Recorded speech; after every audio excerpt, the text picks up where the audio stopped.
Hello everyone, welcome to another video. Today we are covering a practice match between Orita Shogo and 4th Dan professional Hoshino Yoshitaka. So some of you might see a connection here. So Hoshino's name starts with an H, and you might have been wondering who Mr. H is in our previous videos. Surprise, surprise, it actually is Hoshino. He is actually a good friend of mine, and he originally came up with the idea of starting a YouTube channel for intermediate and advanced players in the English-speaking world.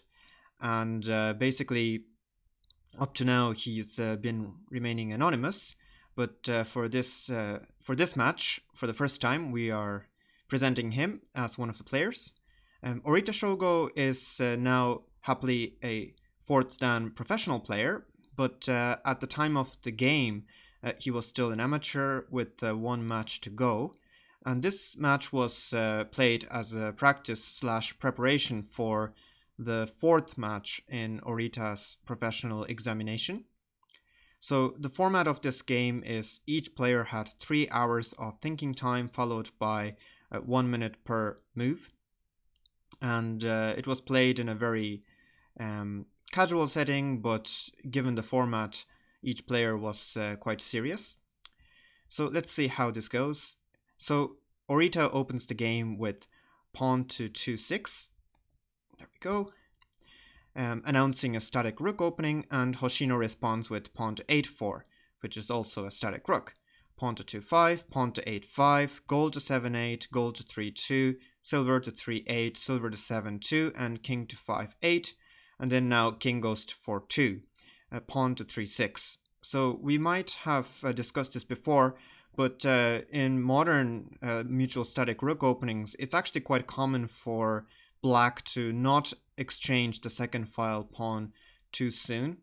And the main reason is because Black's long-term attack strategy is going to be trying to complete a climbing silver formation, and you end up basically attacking the second file anyway.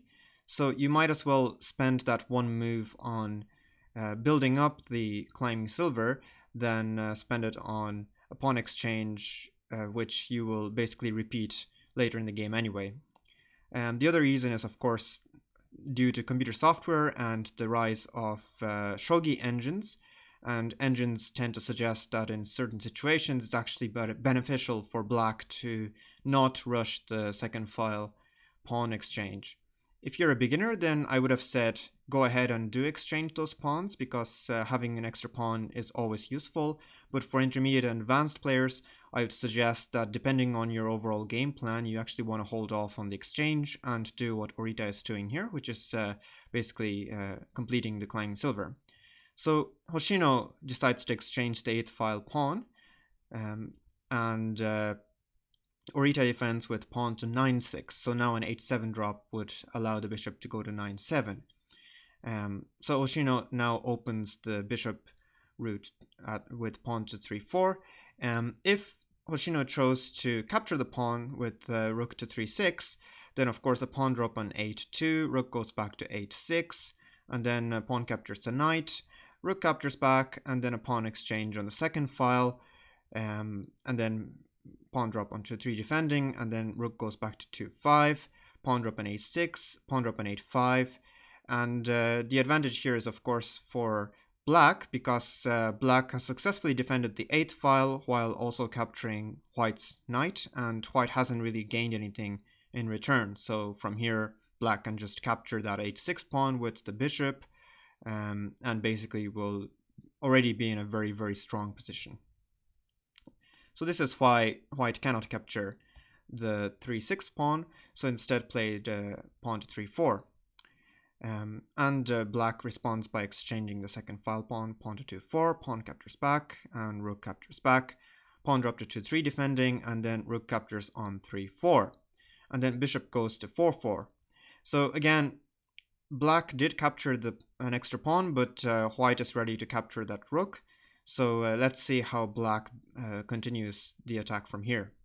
So black plays pawn drop to h7, forcing white to make a decision about the rook, and white plays rook to h4. Now, at this moment, basically white is going to make black exchange the rook with the bishop in the next moves. So the question for black is, when does black execute that move? And Orita here chooses to capture the bishop right away, which basically gives only one option for white. So if black waited and white, let's say, dropped a pawn on 3-3, then when black captures the bishop here, white can actually capture back with the rook if it wanted. But at this point, rook capture back will just allow black to move pawn to 7-6, which is not good. So it's a pawn capture back. Black moves pawn to 7-6 anyway, wielding the bishop, and white defends with silver to 2-2. So black continues with pawn to 4-6, and at this point, I mean, one option would have been to sidle the rook to 7-4, taking aim at that pawn. But in this scenario, pawn to 4-5, pawn captures back, and then a pawn drop on 4-4 is actually quite cumbersome for white. So if silver goes up to 3-3 defending, then bishop drop on 6-5, rook sidles to 8-4, and then bishop captures on 3-2 check. King captures back, and then a gold drop on 4-3. A very simple but powerful attack line. And king goes to 2-2. Gold captures silver on 3-3, king captures back, and then a pawn promotion on 4-3 check. King captures back, and then bishop promotes on 1-1, capturing the lands. And after king goes back to 5-2, bishop captures on 2-1. And I mean, you know, white can still attack with pawn to 4-6. It's still a complicated game, but at least black is managing to wield all his pieces, and there's plenty of ammunition there. So it's not something that white would willingly want to dive into. So white chose the more conservative knight to 3-3, basically defending the 4-5 square. And black responds with silver to 6-8, and then white moved rook to 7-4, again taking aim of the 7-6 pawn.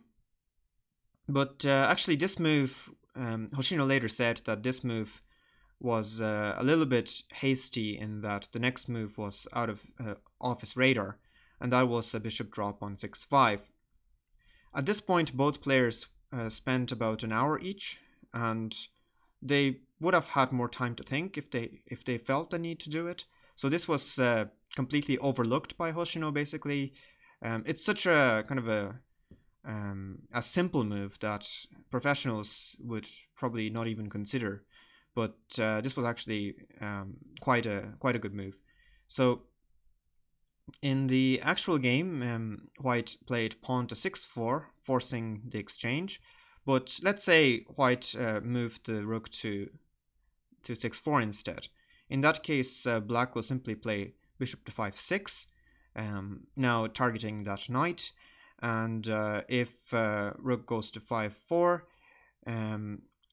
then black would continue with pawn to 3-5, and then rook captures on 5-6, pawn captures back, and the bishop on 1-4 check. This actually doesn't look very good for black. Therefore, yeah, at this point, basically, when white moves the rook to 5-4, then black only has the option of going back, moving the bishop away with the bishop to 6-5, and this would lead to a draw. This was one option. But in the actual game, white plays pawn to 6-4, and of course black captures the rook, and white captures back. And then the next move was again very kind of a interesting move. So here I would like you to pause the video and see how black continues with its advancement. So if you did see the next move, then congratulations, you are an excellent static rook player. The correct move is bishop to 9-7. So you're taking aim of the pawn on 6-4, but it's it's better than bishop to 5-5 in the sense that it's not going to be targeted by white's rook, and also you're really kind of taking advantage of the pawn push earlier in the game. Another option would have been to drop a pawn onto 8, and actually Hoshino said later that this would have been a superior move, and if Orita played this move, then he really wouldn't have been in a good position at all. So let's see why. So in the actual game, black plays bishop to 9-7, and again, I would like you to pause the video and see how white could have played this game. So white's next move was actually not very good, so you can maybe think about what Hoshino did, which was actually the wrong move, and then also think about what the best move is. So again, if you see the best move, then congratulations, you're a very good player. So the best move here would have been a bishop drop on 2-8. And after bishop goes to 6-4, I mean, white could defend with the knight, but then that would lead to the bishop being captured with rook to 1-8. So the correct move again would be to continue with the attack, bishop to 1-9, and then this bishop captures the lands as well, but then rook drop on 1-8. And after king goes to 6-9, bishop to 2-8, rook drop on 9-2, and then bishop captures on 3-8. Gold captures, rook captures, and then king sidles to 7-9. Rook captures on, dragon captures on 2-9 check. King goes into the castle with 8-8, and then a silver drop on 8-3. Dragon promotes, and then a gold drop on 7-1, capturing the dragon. Dragon captures on 8-1. Gold captures back, and then a knight drop on 3-4 check. King goes to 5-2, and then horse captures on 8-1. Silver captures, and then a bishop drop on 6-5.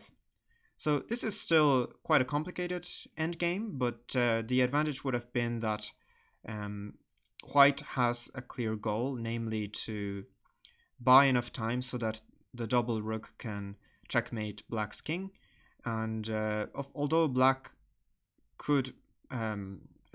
is mounting a stronger attack at this point, it actually could be a challenge to bring this to an effective endgame. So this would have been superior for white. But instead, Hoshino actually played by defending silver 7-3, but this was a mistake in the sense that knight to 7-7, and then after pawn drop on 8-4, pawn drop on 2-8 actually allowed black to defend all the threats, and white on the other hand has to now take care of rook drop on 8-3. So white pushes pawn to 9-4, and then silver goes to 4-7. So gold goes to 6-2, and then bishop goes up to 8-6.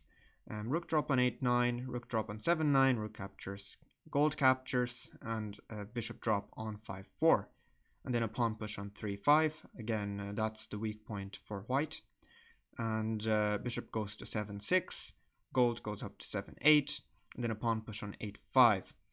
Again, it looks like white is effectively attacking that bishop, but the next move again was completely off the radar of Hoshino. That was knight captures back. So this gives a free knight to white. So it actually was, it's very easy to miss this kind of sacrifice, but it does make sense in the context of, black can basically expect to capture a knight with pawn pushed 3-4 anyway, so this is actually quite a good move. So bishop captures back, and then a bishop goes to 7-7, eyeing that pawn on 4-4, and white moves pawn to 7-5. And surprisingly, Hoshino actually thought that at this point he was in the lead, but this was a little bit of a kind of a false optimism. So again, black drops here. So Hoshino originally thought that black's next move is going to be the pawn push on 3-4. However, after knight to 2-5, bishop to 4-4, pawn to 3-3, pawn captures back, silver captures back, and then bishop captures, gold captures, and then a rook drop, knight to 6-6, check is an incredibly, I mean, this is a devastating check, and basically at this point, black is losing. So Hoshino thought, okay, with pawn to 7-5, basically once that bishop gets out of the way and he can check with knight to 6-6, the game belongs to white. But Orita's next move was very good and actually turns the game around. So again, feel free to pause the video, think about what Orita did here instead of pawn to 3-4, and let's see how Hoshino deals with the situation. So the correct move here, which Orita played, was a rook drop on 8-3.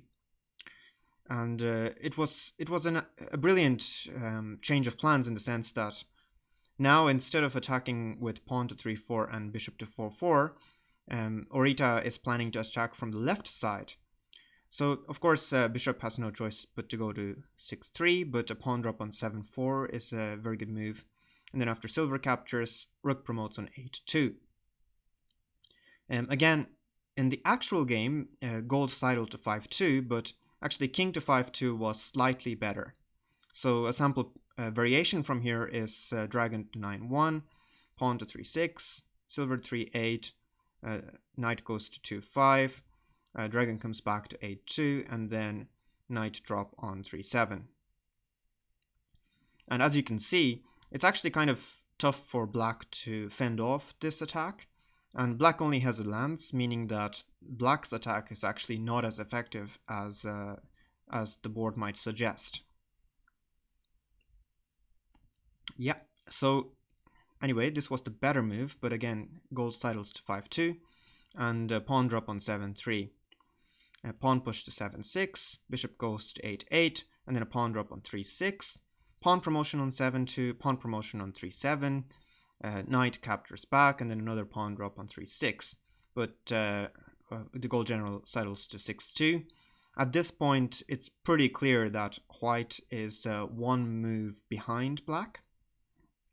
So pawn captures on 3-7 with a promotion, but again, you can see that black is one move ahead. So gold captures on 6-3, silver captures back, and dragon captures on 8-1. So let's see what the next move is for white.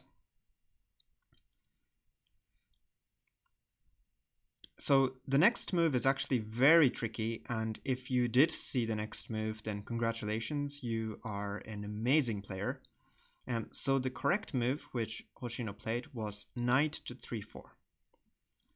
This really looks like one of those kind of more artistic next move question, but this was the only way to prevent a knight drop on 3-4 effectively. So black is not going to be able to ignore this in the sense that it's going to eventually be an active knight on 4-6.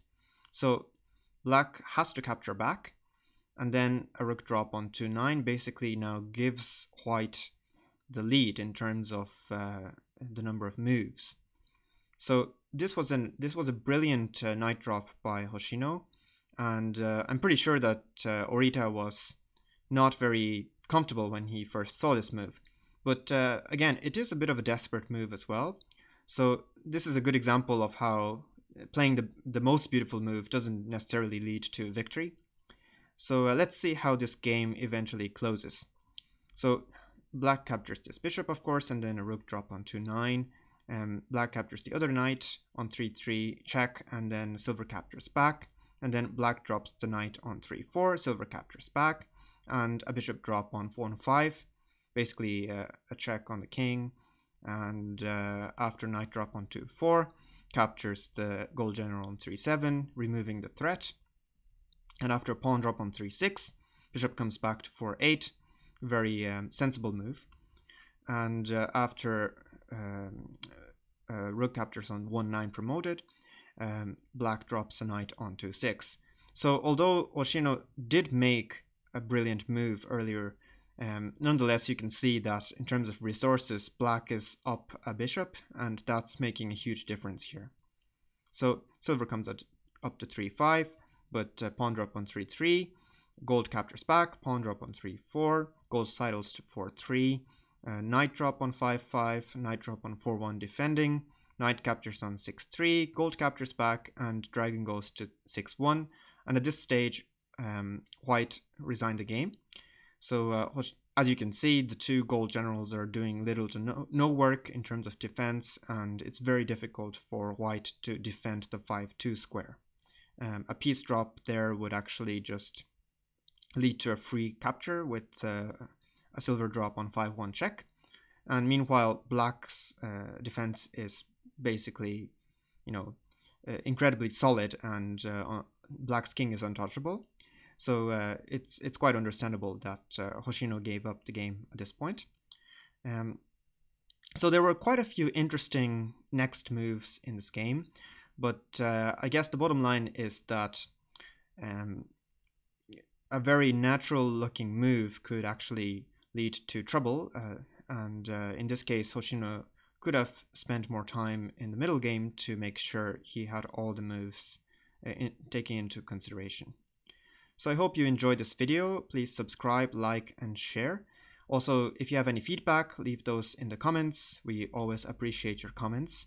And in the meantime, see you in the next video.